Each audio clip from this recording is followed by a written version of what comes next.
Competitor running Hangouts here on Google+. Today my guest is Ben Rosario, who's the founder and coach of Northern Arizona Elite. Ben, thanks for joining me today. Oh, thanks for having me. This is my first time hanging out via Google. Yeah, and this is our pilot episode, so we're excited to have you as our first guest. I want to keep the topic pretty tight today. I want to talk about sponsorship in professional running, which I know is a topic that is super important to you. Your team, Northern Arizona Elite, you guys have been up and running now, no pun intended, for a little over 6 months. And I know sponsorship, not just on the individual level, but for the group, is a big deal for you guys. And big announcement this past week was that Training Peaks signed on as the first sponsor of Northern Arizona Elite. So let's just start by talking about that deal and how long you were in discussions with Training Peaks and what some of the challenges were along the way to get that first sponsor on board. Yeah, so that came about kind of in an interesting, very organic way in that Brianna Bamer, who works for Training Peaks on the run side, because they're very popular with cyclists and triathletes, and she contacted me just doing some research about running coaches and what they would be looking for from an online software coaching tool, which is what Training Peaks is. And so we had a great conversation, and then at the end of it, I couldn't help but kind of say, hey, I mean, if you guys are interested in really working with a group in a big way, we'd be interested. And so that's how it started, and then it just we had a few conversations, and we were actively looking for a big title sponsor as well during that time, and still are, and are getting a lot closer to that. But Training Peaks was from the beginning going to be more of a secondary sponsor, but a big one, and the highest level behind, underneath title. And so yeah, eventually we just got to the point where we gave them a proposal and started the talks. I mean, I'd say the whole thing took 3 or 4 months, but it got going really fast at the end. So like the last 2 weeks, a lot of talks and just hammering everything out. Now, what does a sponsorship like this do for your team? I'm not sure the exact number of folks in your group now, but I think it's hovering around 10. What does this type of deal do for your team, and how will you integrate Training Peaks into what you guys do on a daily basis? So there's 8 athletes right now, and 5 men and 3 women. And what it does in the short term, for sure, is it gives them more massages, more chiropractic care, which is really important. So it quadruples what we had before in terms of free massage, so that's good, and chiro. So for them, that's huge. And then for me as a coach, the Training Peaks system is it's way better than what I was doing before. I mean, I'm kind of an old school guy, which I told them, from the beginning. I'm more like Ron Warhurst than I am like Alberto Salazar, Right. if you want to look at the opposite ends of the spectrum. So for me, to be able to, on the Training Peaks app, no matter where I am, and I'm in St. Louis this weekend, I can see almost in real time what the athletes did. And not only what they did, because it's one thing to say you ran 10 miles, but it's another to be able to look at every single split, look at their heart rate during the entire run, look at the elevation lost and gained. It's really, I mean, I'm just now learning it, but I'm blown away. Now, you said it yourself. You're an old school type of coach. You weren't adopting this type of technology before you entered into this partnership with Training Peaks, and a lot of athletes are that way too. They keep a paper training log. They don't like to share their workouts all that much, and I'm sure you can keep it private with your group. But was it difficult to get everyone on your crew on board with Training Peaks, or does stuff like this end up becoming a requirement if you want to be part of the group and they are a sponsor? Well, it wasn't difficult because they knew we had been in talks with Training Peaks, so they knew that was a possibility. But more so, we already were putting our our training online, and this just allows us to put even more data online. Before you could read that Matt ran 10 miles, and 4 miles in the afternoon or whatever it might be. But now, again, the public will be able to see some of these things. So we're going to start linking these charts and all these things online. But yeah, I mean, they were happy. I mean, they want to do, as long as it's a sponsor that we feel, I mean, we're not going to do anything that we're not going to be fake. We're really using this stuff. And they're excited. I mean, I think that's why it's interesting, because running, we are a little old school in general, I think. And so, the way I've seen this is, hey, the best cycling teams in the world are using this stuff. The best triathletes in the world are using this stuff. We can't be so naive as to think that we're smarter than these folks. We need to get on board. And so they've adopted it pretty well. I mean, we there's a bit of a learning curve, but they're getting the hang of it. Yeah. Now, you have a pretty unique model in your group in that, amongst your 8 athletes, a lot of them have individual sponsorships, be it with a shoe company or what have you. How does a group-wide sponsorship like Training Peaks affect that from, like, say, a branding perspective? Will there be a Training Peaks logo on the athlete's uniform? How will they be showcasing the fact, other than posting their workouts, that Training Peaks is helping them achieve their dreams? Well, we have a whole list of things, in the contract that we're supposed to be doing. And a lot of it is social media. A lot of it is on my end of, making sure that on the website we get the athletes' workouts up so they can look at them.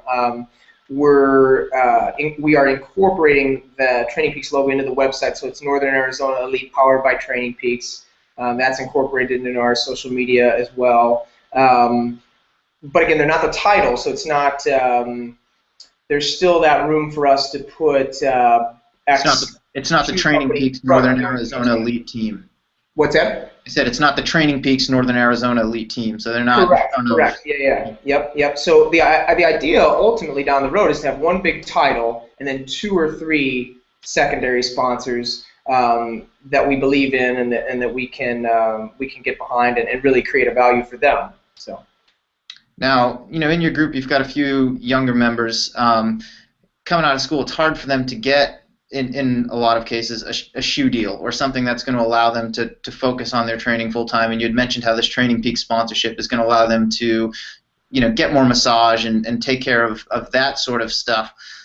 Amongst your group, like, what types of discussions have you had about chasing those individual sponsorships in conjunction with chasing a sponsorship for the group as a whole, so that you can allow your athletes to be in a position that, running is their focus, that, hopefully they don't have to work a part-time job. How does that all fit together? Yeah, so we've had lots of conversations because it's a tricky time right now for us because as a group collectively we feel and believe that a title sponsorship for our group ultimately would be better than any individual sponsorship they can get. If you look closely at the deals that some of the other groups have, the good ones, those deals are typically better than any one athlete could get individually in the group. So that's our hope, is that we can get a title sponsor for the group that then those folks wouldn't have to go after a big individual sponsor. Now that doesn't mean they couldn't get sponsors that were interested in them and not the group, but that didn't conflict with anything we had. But at the same time, I'm not here to stop anybody from getting paid. So if an individual sponsor was interested in one of our athletes and offered them a very good deal before we were able to get a title sponsor for the whole group, and there was a conflicting situation, we'll have to cross that bridge. Right. We're still holding out hope that we can get, and I think it's very possible to get a title before the end of the year. That's the goal. Yeah. And you asked earlier about, just real quick, you asked earlier about who has individual deals. Mm-hmm. There are 3 athletes on the team that have individual deals, but they're all up at the end of 2014. So it puts us in a nice position. Right. Now, as founder and coach of the team, the last 6 months you've been hustling really hard to get these types of sponsorships for the group. What have been the biggest challenges that you've faced from potential sponsors like that may be resistant or don't want to put up as much as you might want to support 8 people? What has been some of the pushback, if any, on that side of things? Well, I would say, obviously we're young and new, but that doesn't seem to have been a super big problem, to be honest, because everybody likes what we're doing. Right. So nobody has said no, honestly. Like, we're still almost in talks with everybody that we've reached out to. It's just a slow process. But I think the challenge is that they look at the deals that we're giving them, the proposals, and some of the bonuses and things they're very high dollar numbers, But you've got to understand that if an athlete makes the Olympics, that's worth every penny. Right. that's a lifetime worth of advertising for whoever this sponsor might be, because you're going to be on the covers of magazines and you're going to be interviewed by every person and every publication. Those pictures are going to last a lifetime from the trials and from the Olympics. And I mean, you have to make those bonuses big. And the problem is the people that sign the checks are going to add up all the bonuses. They're not going to say, well, obviously you're not going to hit all these. Right. They're just going to add them up. And they look at the worst case scenario. They look at the total worst case scenario, which for them means the best case scenario for us. Right. And that's how much money they look at. So they look at that total number. So we're trying to get creative and do some salary cap type things and some bonus cap type things that are making the proposals a little more easier to swallow for the check writers, if you will. But the people that are in marketing and in sports marketing at these companies really like the pitch. Right. They really like it. But it's just, you have to convince the people that are going to finally sign the check. And that's probably the biggest challenge. The other challenge is that the market has been devalued. Too many athletes over the last 10 years have taken deals that are way too soft, way undervaluing themselves and the industry and their peers. And I don't necessarily blame them, but at the same time, it's caused a problem. It hurts everyone else. It hurts everyone else. Yeah, you can't have people taking free, I don't want to say a product, taking a free product and acting like it's a sponsorship. Right. And tweeting out about it and blogging about it and wearing your shirts. If they're not giving you cash, real cash, then it's not a sponsorship. Right. It's support. They're supporting you, and that's nice. And you should thank them accordingly and return the value accordingly. And I believe in over delivering, but then there's a point where it just gets ridiculous. Right. Last question. What you're trying to do with this, whole title sponsorship thing and Training Peaks, it reminds me a lot of the Japanese system. They have, Suzuki sponsors a team, Sony sponsors a team, a lot of the big electronic companies, and, we have those here in the U.S., and none of them are behind running teams. What would it do for the sport if we could have these teams, whether they're corporate sponsored or not, and get people behind them? Almost make this, sort of like the major leagues of road racing or track and field or whatever it is. How big is that, one, for the growth of the sport, and two, for actually securing these sponsorships? If there's half a dozen to a dozen teams that have a big name company behind them, if Apple gets behind your team or whatever, then all of a sudden, maybe Samsung wants to come in the U.S. because Apple has a presence amongst millions of runners. Like, how important is that whole dynamic? Well, if you want to make the call to Apple, go ahead. No, I think it would be great. To me, that's the best model moving forward. I like to take the approach that, look, we don't have to reinvent the wheel. The American sports fan of any sport seems to gravitate toward teams. Teams are the machine that push the athletes, and then the athletes within those teams become popular as well. And I'm a sports guy. Like, that's kind of my background. I'm a sports nut. So to me, there's so much more value in a group. In running, a person's only going to race 8 or 10 times a year, maybe. That's if they're healthy. If they're not healthy, they might not race at all for a whole year.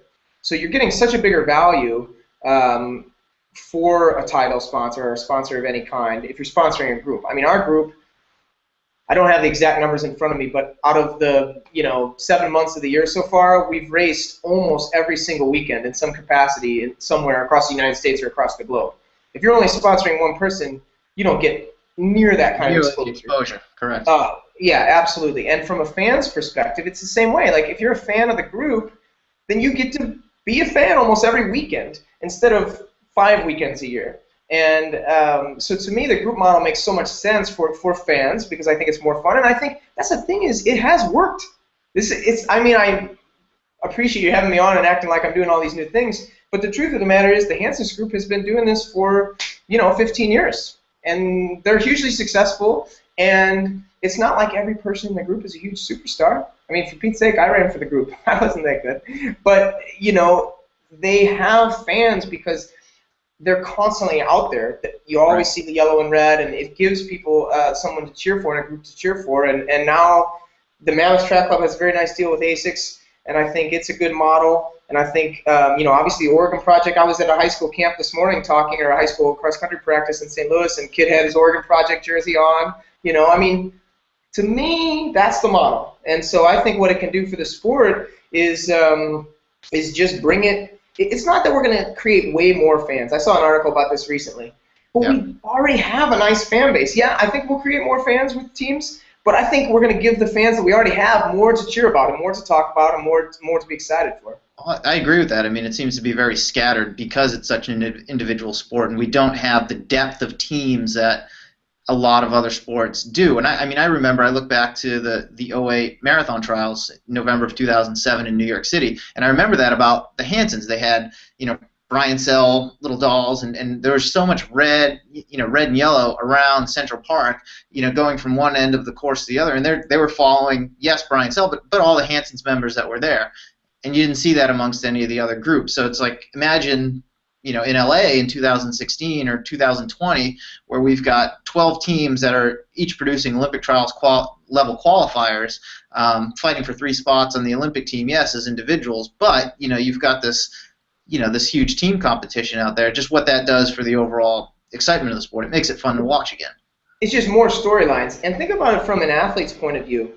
Like, again, it's a very high-end sport. Like, either you're very good or nobody knows who you are, right? But in a group, you can get a name for yourself because people follow the group. I mean, I don't have to go through our whole team, but there's people on our team who have fans across the country because of the social media we put out. And, we're still growing. But that if they were on their own doing it in their college town or wherever by themselves, no one would know who they are. And that's a big difference. If you want to be a star and you want people to know who you are, you have to have somebody behind you pushing you besides just you. I read an article the other day, or a opinion piece from somebody that was kind of ripping elite athletes and saying, oh, well, Ryan and Meb give so much back to the community.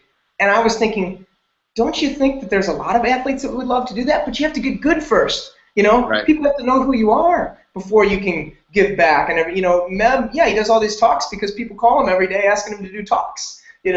And so they have to know who you are first. It's a chicken and the egg thing. And I think the groups will help build people's individual brands as well as the team brand.